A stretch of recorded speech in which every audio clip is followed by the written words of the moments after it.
The first thing Dave Johnson saw when he opened his eyes was a giant lizard in a tuxedo waving what looked suspiciously like a laser-powered cattle prod. His second thought was that he had definitely put too much hot sauce on his noodles because either he was hallucinating, or some kind of intergalactic kidnapper had just dragged him out of his studio apartment without so much as a please or thank you.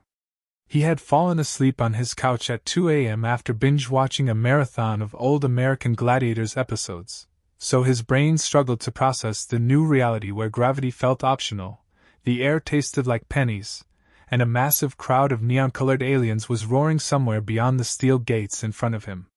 The third thought was far more practical.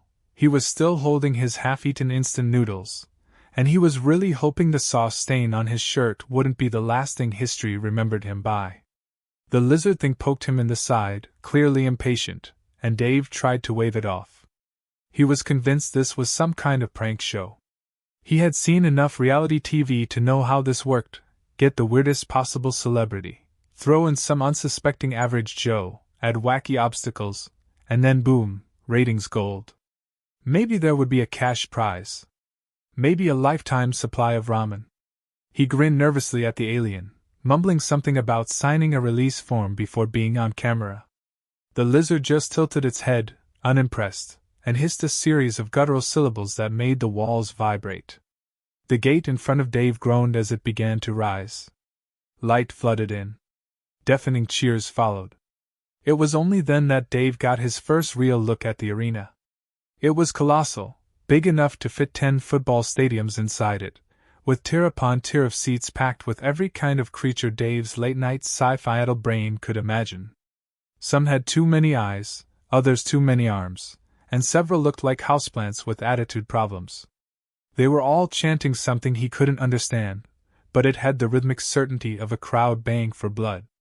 In the center of the arena were weapons, gleaming, jagged things that pulsed with ominous energy. And on the far side, pacing like tigers behind another gate, were creatures that were most definitely not here to sell him car insurance.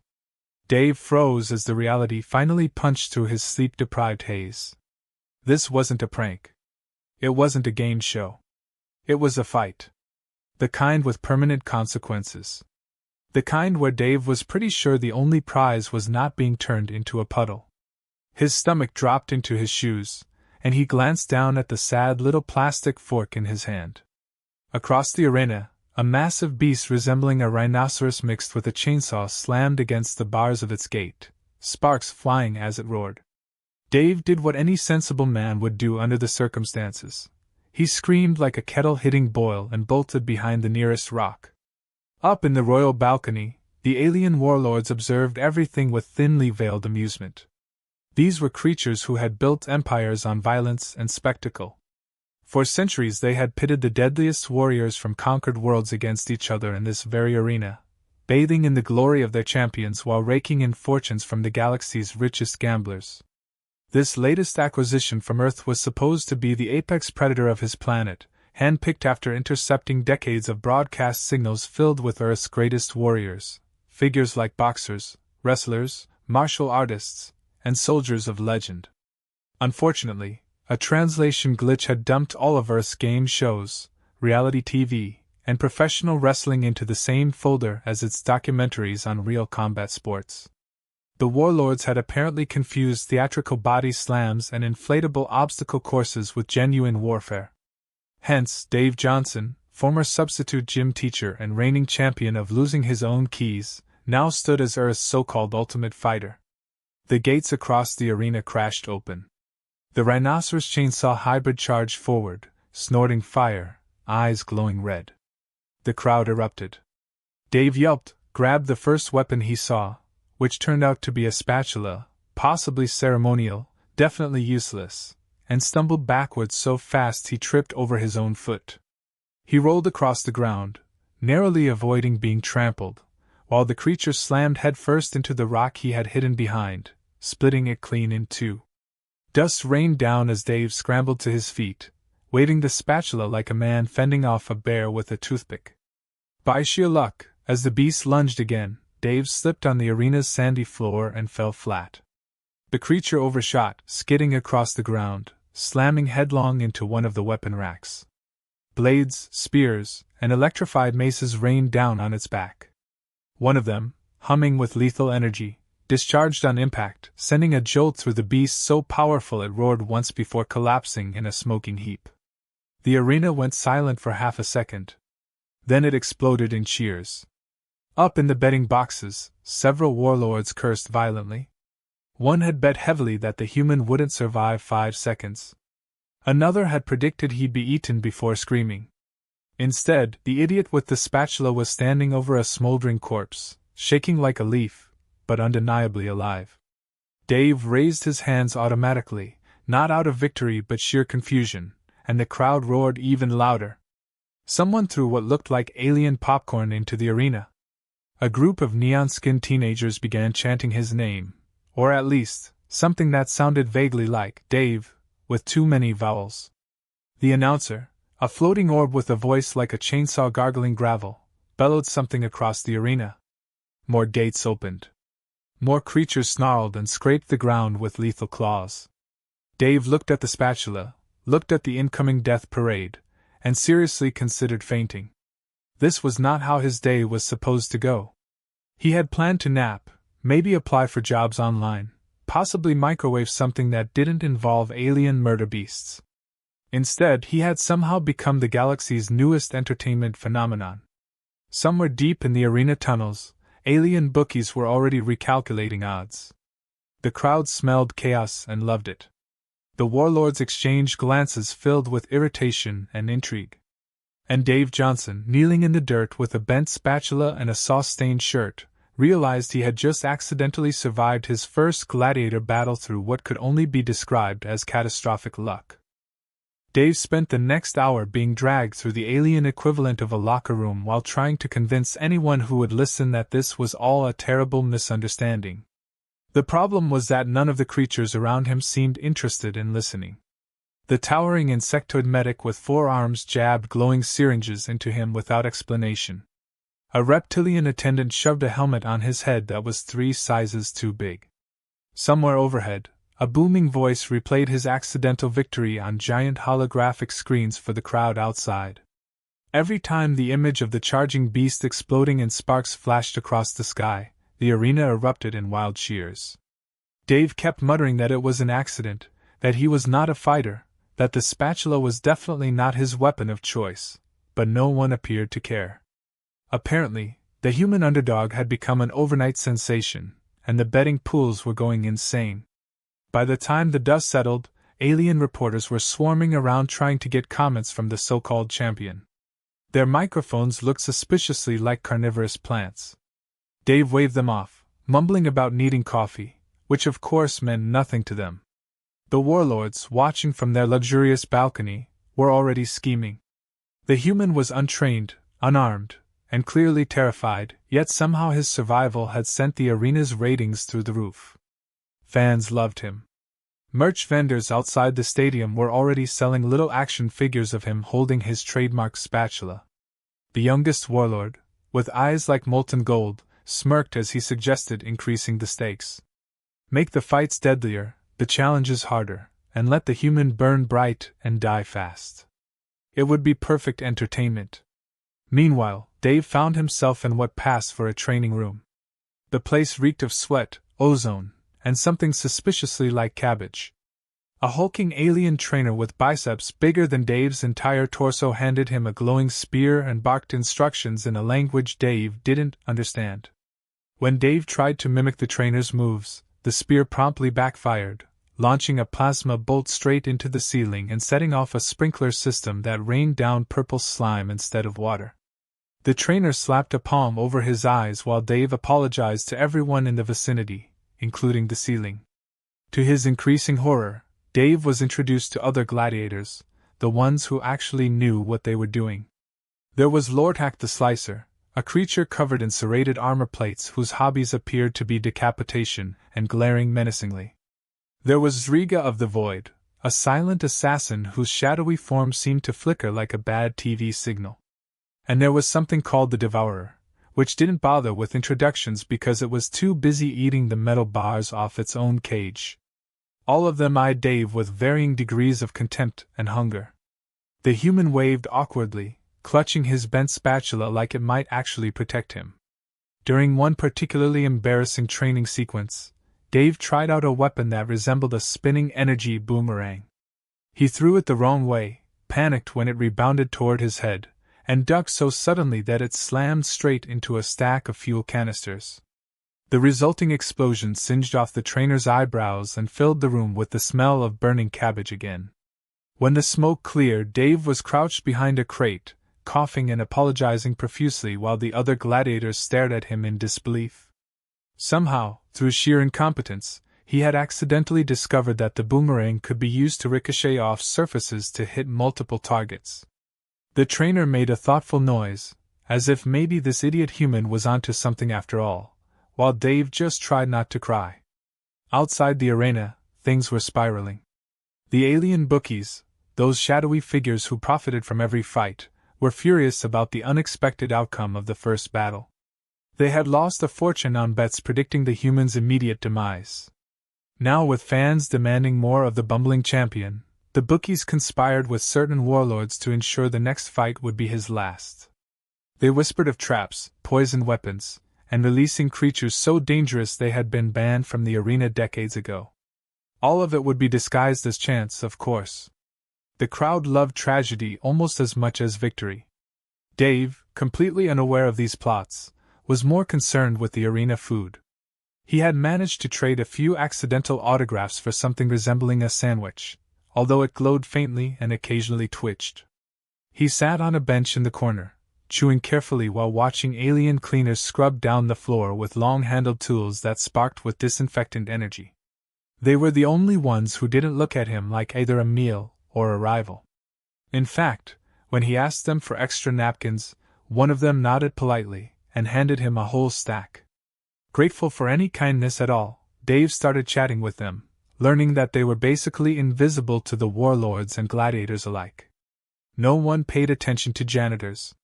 That was when a tiny seed of an idea planted itself in his mind, though at this point it was mostly focused on acquiring better food and maybe a pillow. The arena crowd, meanwhile, could not get enough of the human. They loved the way he screamed and ran and somehow survived through what looked like pure dumb luck. Alien children imitated his panic dives in the streets. Vendors sold shirts that read "Run Dave Run" in glowing letters. Some fans even painted spatulas on their foreheads. The warlords, sensing opportunity, scheduled his next fight for the prime evening slot, promising an event so spectacular it would be remembered for centuries. They leaked rumors of monstrous opponents, of hazards never before seen, of glory and blood and chaos. Betting reached record highs as gamblers argued whether the human would last 2 minutes or 3. Back in the training room, Lord Hack the Slicer finally approached Dave. The towering gladiator leaned down, serrated teeth gleaming, and promised in a low growl that he would personally end the human's lucky streak. Dave, holding half a glowing sandwich and a bent spatula, squeaked out something about maybe forfeiting, but Lord Hack was already walking away, laughing darkly. As the day of the next match approached, Dave found himself pacing nervously in his tiny cell, clutching the energy boomerang he barely knew how to use. Outside, the roar of the crowd grew louder, echoing through the metal walls. The warlords watched from their balcony, eyes glittering with anticipation. The bookies whispered. The gladiators sharpened their blades. And Dave Johnson, former gym teacher turned accidental gladiator, realized with growing dread that the entire galaxy was betting on whether he would live or die. The warlords gathered in their private chamber, a place filled with golden statues and holographic maps of conquered worlds, their voices echoing like thunder as they plotted the human's downfall. They could not tolerate this absurd spectacle for long.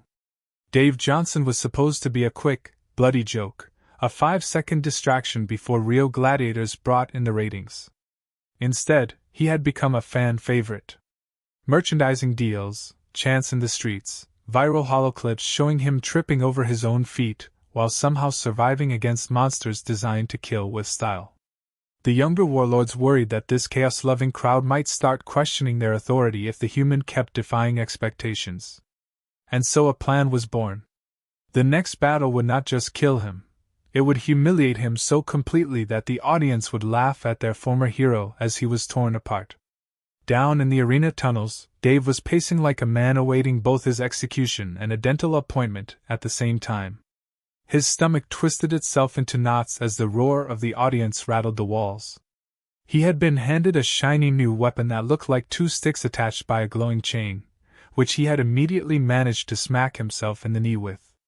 He limped slightly now, muttering about needing knee pads and maybe a lawyer. The alien janitors had come by earlier to mop the floor, and Dave had tried to convince them to help him escape. They just shrugged in their many-armed way and handed him a complimentary towel before going back to scrubbing acid burns off the walls. The gates opened.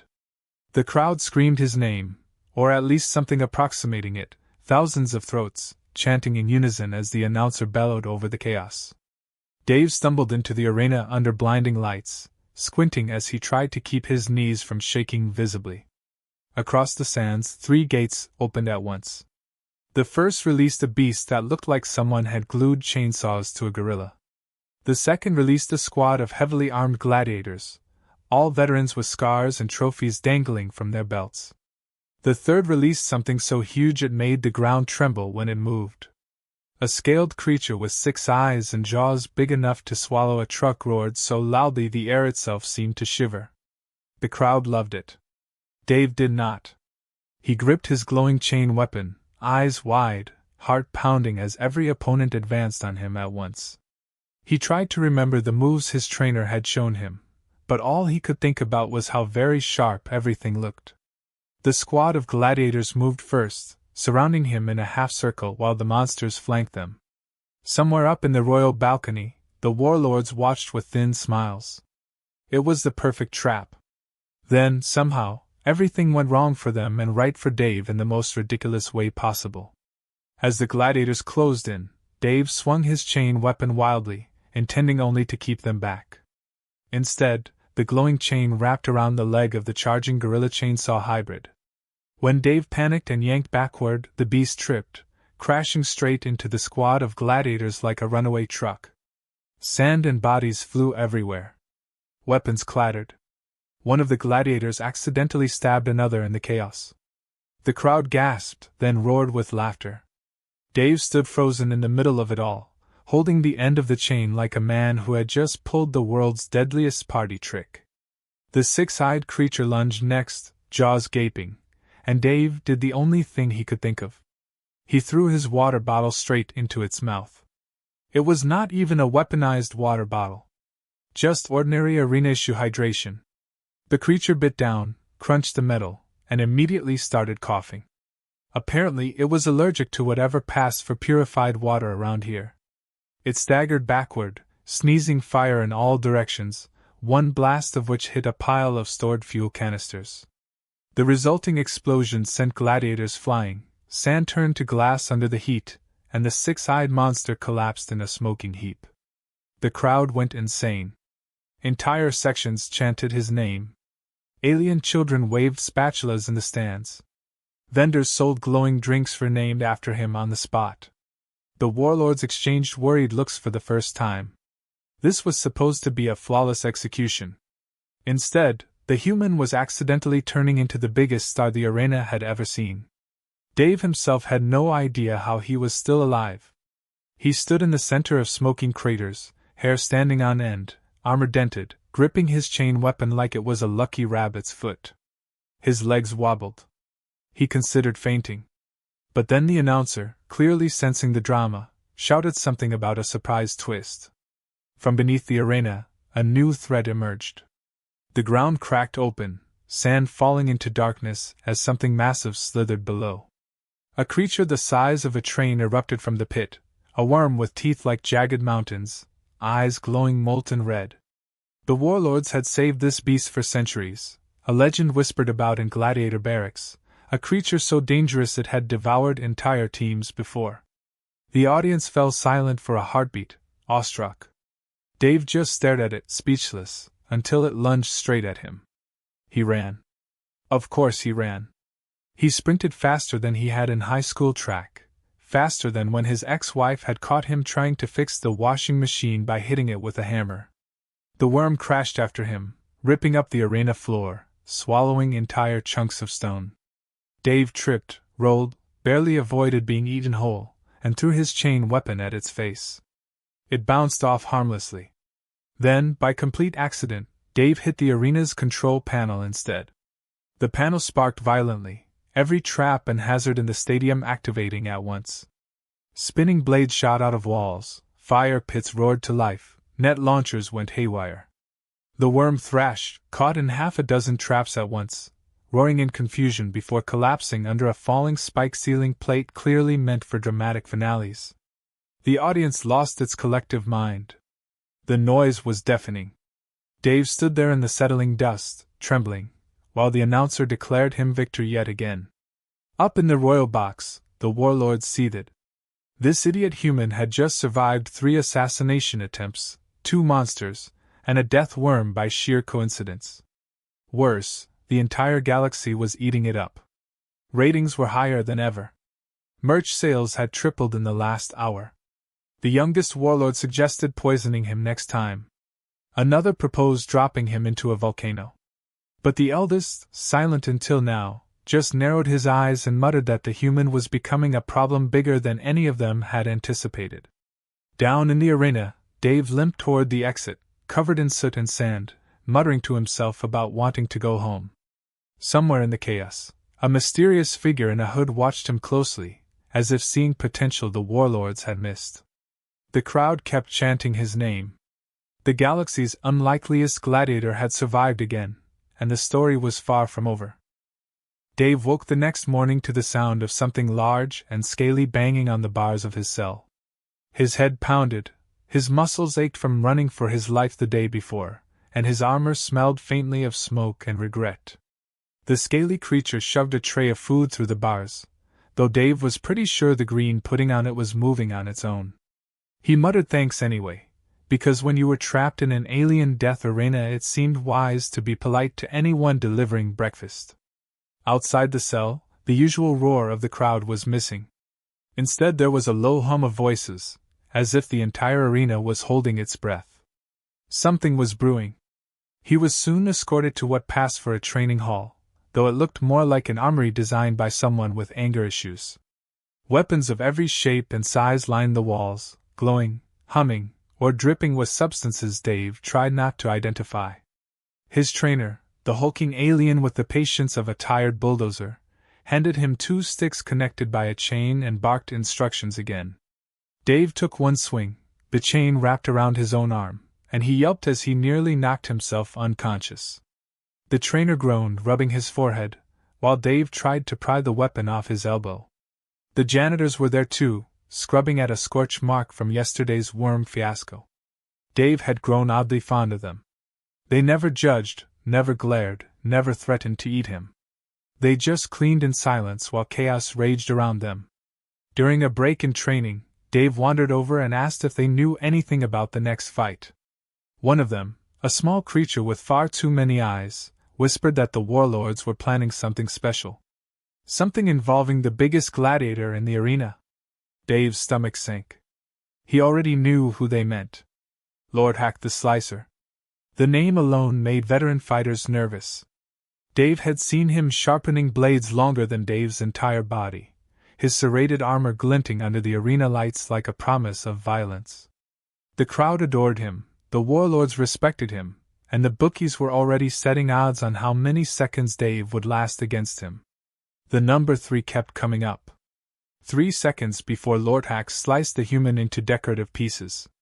Dave tried to convince himself that maybe Lord Hack was secretly bad at fighting, that maybe all those weapons were for show, but even he didn't believe it. When the fight finally came, the arena was packed beyond capacity. The Warlords watched from their golden balcony, smirking as they prepared for what they thought would be the human's final performance. The gates opened. Dave stumbled into the sand clutching his new weapon, a pair of glowing sticks he still hadn't mastered. Across the arena, Lord Hack emerged like a nightmare given muscle and metal. The crowd erupted into chants, half for the human, half for the slicer, the noise shaking the very walls. The battle began with a speed Dave was entirely unprepared for. Lord Hack moved like a hurricane, blades flashing, sand flying. Dave screamed, ducked, and swung wildly, his weapon smacking into nothing but air. Lord Hack cornered him against the wall, raising a massive serrated sword for the killing blow.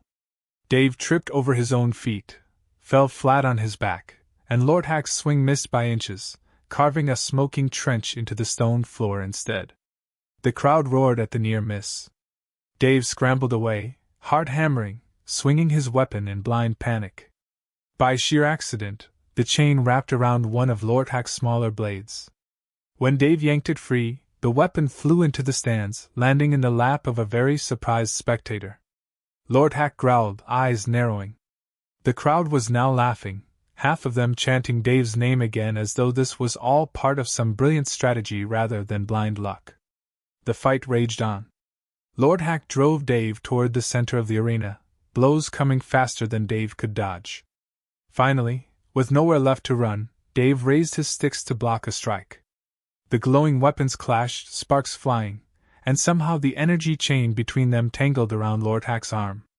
Both fighters froze for a split second, then Dave pulled instinctively. Lord Hack stumbled forward, off balance, and crashed face first into the sand. The arena exploded in cheers. Dave stood there, panting, unable to believe he was still breathing. Lord Hack rose slowly, sand falling from his serrated armor, and for a terrifying moment Dave thought the fight would continue. But then Lord Hack laughed.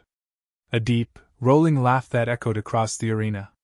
He raised one clawed hand and, to the shock of everyone watching, saluted the human before leaving the arena entirely. The warlords were furious. Their champion had not killed the human. Worse, he seemed to respect him now. The crowd chanted Dave's name louder than ever, demanding more fights, more chaos, more of the human who defied every expectation. The bookies tore up their betting slips in frustration, while vendors outside sold even more spatula merchandise. But the warlords were not done scheming. That very night, while Dave sat in his cell eating what might have been soup, a hooded figure approached through the shadows. The stranger spoke in halting words Dave barely understood, offering him a deal. Throw the next fight, let the warlords win back their pride, and they would grant him freedom. Real freedom. Passage back to Earth, safety, no more arenas, no more monsters. Dave stared at the hooded figure, heart pounding. It was everything he wanted. Yet something about the offer smelled wrong. Maybe it was the way the stranger avoided eye contact, or the faint hiss of amusement in his voice, or maybe Dave had finally learned that in this place nothing came without a knife hidden behind it. He nodded slowly, pretending to consider the deal, but inside he was already planning to survive whatever came next. Because deep down, Dave Johnson knew the warlords were never going to let him walk away alive. The arena had never been louder. Word had spread across half the galaxy that the human gladiator would face his final battle tonight, the one the warlords promised would end the chaos once and for all.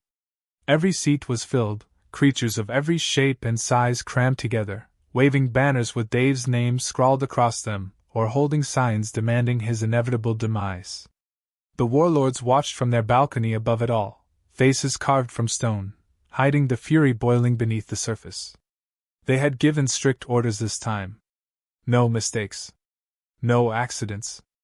No more lucky escapes that turned a terrified schoolteacher into a legend. Tonight the arena would run with blood, and the human would be erased like a bad memory. Dave stood in the tunnel, heart thudding like a drumline in his chest, clutching the only weapon they had given him this time, a simple spear. No energy blades, no trick chains, nothing that could accidentally explode in his favor. Just a wooden spear with a dull tip, as if they expected him to fail and wanted to make sure of it. He had spent the day pacing his cell, trying to come up with any plan at all, but nothing stuck. The warlords were too powerful, the gladiators too experienced, and his luck surely had to run out sometime. He thought about the hooded figure's offer of freedom, and how easy it would be to simply lie down and lose. One defeat and this nightmare would be over. But in the pit of his stomach, Dave knew they were lying. He had seen enough villains in movies to recognize a setup when he heard one. If he fell today, he would not wake up in his apartment with a sandwich and his old life back. He would vanish into the dirt like every other loser the warlords had fed to the arena. When the gates opened, the crowd roared like a living thing. Dave stepped out into the sand and saw what they had prepared for him. Not just one opponent this time, but 5, each one a champion in their own right, killers with names that made even veteran gladiators flinch. They spread out across the arena like wolves circling prey, eyes gleaming under the harsh lights. The warlords had given them real weapons, blades humming with energy, spears crackling with plasma, armor that looked like it had been carved from the bones of mountains. Dave's mouth went dry. The announcer's voice boomed over the chaos, drawing out the moment, naming each champion for the screaming crowd. Lord Hack the Slicer was not among them. The warlords had not invited him back after his humiliating refusal to finish the human last time. These were loyal fighters, ones promised riches and glory for killing a single terrified man. Dave gripped his useless spear tighter, trying not to let them see his hands shaking. The battle began like lightning. The first champion charged, swinging a massive hammer that cracked the ground where Dave had been standing half a second earlier. He rolled desperately, sand in his eyes, barely dodging the follow-up strike. Another fighter slashed at him from the side, the blade singing past his ear. The crowd gasped, sensing blood. Dave swung his spear wildly, not to attack but to keep them back, moving more like a man swatting flies than fighting for his life. Then something unexpected happened. One of the champions fell. Not by Dave's hand but by the wild swing of another fighter, a miscalculation in the chaos. The two snarled at each other, blaming one another for the mistake, and for a heartbeat Dave was forgotten. He scrambled backward, mind racing. The arena was turning into a storm of blades and fury, but not all of it aimed at him. Above it all, the warlords shouted for order, furious at the lack of precision. But the crowd loved it. They always loved chaos. Dave could feel the shift in the air as the audience began chanting his name again, the underdog, the accidental survivor in a storm of killers. It gave him a spark of something he had not felt since this nightmare began. Not hope exactly, but defiance. When the next fighter charged him, Dave did not run. He sidestepped, letting the warrior's momentum carry him forward, then shoved with his dull spear. It was not elegant, not even particularly skillful, but it sent the fighter's sprawling face first into the dirt. The crowd howled with delight. Dave blinked in disbelief, then looked down at his weapon as though it had turned into a magic sword. The other champions were not amused. They closed in again, this time with no mistakes, no mercy. Dave barely kept ahead of them, dodging strikes that could split stone, feeling the heat of plasma blades slice the air inches from his skin. He knew he could not last much longer. His arms ached, his lungs burned, his legs felt like wet rope. The crowd kept chanting his name, but chants could not stop blades. And then, above the noise, another sound rose. A low, deep roar from the Gladiator barracks. From the tunnels on the far side of the arena, dozens of fighters began pouring out, weapons raised, charging not at Dave but at the warlords' champions. The audience erupted as realization spread. The gladiators were revolting. Dave stood frozen as the battle exploded around him. Fighters who had once been enemies now turned on the warlords' loyalists, blades clashing, sand flying, the arena transformed into chaos. Someone grabbed Dave by the arm, pulling him toward cover, and he turned to see Lord Hack the Slicer himself, armor dented, eyes blazing with fury not aimed at Dave but at the balcony where the warlords shouted orders. The revolt spread like fire. Gladiators who had suffered for years under the warlords' games now fought for freedom, for revenge, for the chance to turn the arena into the warlords' own tomb. Dave found himself swept along with them, ducking blows, tripping over bodies, somehow surviving as the battle raged. The warlords screamed for guards, for soldiers, for anyone to crush the uprising, but the crowd had turned. They cheered the rebellion, chanting for the fall of their former masters. The arena floor was a storm of sparks and fury, alliances shifting by the second, gladiators uniting against those who had controlled them for so long. And in the middle of it all, Dave Johnson, former gym teacher, holding his useless spear like a flag, realized with growing shock that the entire revolt had somehow made him its accidental leader. Dave could not quite remember how it happened. One moment he was stumbling across the arena floor trying not to be trampled by rebels, loyalists, monsters, and fire-breathing whatever they were, and the next moment he was standing on a chunk of broken stone in the very center of the chaos, holding his dented spear overhead, while every gladiator in sight roared as if he had given some brilliant order. He had not said a word. He had been trying to wave for someone to help him get down. But apparently, waving in the middle of a rebellion looked a lot like leadership to a crowd hungry for one. Fighters rallied around him, driving back the Warlords soldiers with a ferocity born of years in chains. The balcony above erupted with the Warlords' screams, demanding that someone kill the human immediately before this farce turned into full-blown revolution. Guards poured into the arena, armored in gold and carrying weapons crackling with energy. They cut through rebels and sand alike, disciplined and ruthless, forming a shield wall around the base of the balcony stairs. Dave watched them advance and felt his brief flicker of confidence shrivel up like a raisin in the sun. These were not the flashy gladiators meant for crowd entertainment. These were professionals, killers trained to protect the warlords at any cost. Their line pushed forward relentlessly, step by step, toward the rebels who fought with fury but little coordination. Dave saw the tide turning and knew that unless someone stopped those guards, the rebellion would die before it reached the balcony. Some deeply buried instinct told him to move. He leapt from the chunk of stone, nearly spraining both ankles on landing, and grabbed a fallen banner pole from the sand. It was long, sturdy, and blessedly not glowing with anything that looked likely to explode in his face. Before he could talk himself out of it, Dave ran straight at the nearest guard line waving the banner like a madman. The sight of a human covered in soot, screaming at the top of his lungs, and charging alone with what was basically a stick was apparently so ridiculous that the guards actually hesitated for a split second. And in that split second the rebels hit their flank, smashing through the line with a roar. The fight dissolved into chaos. Blades clashed, energy bolts lit the air, sand turned to glass under the heat. Dave swung the banner wildly, tripping one guard, accidentally clotheslining another, surviving entirely on panic and dumb luck as usual. Lord Hack the Slicer fought like a demon beside him, carving through armor and shields as though they were paper. The rebels pushed the guards back step by bloody step until the base of the balcony itself shook with the force of battle. Above, the warlords shouted for evacuation ships, for orbital strikes, for anything to crush this uprising before it reached them. But the crowd, sensing the end of an era, began chanting again. Not for the warlords. Not for the rebels. For Dave.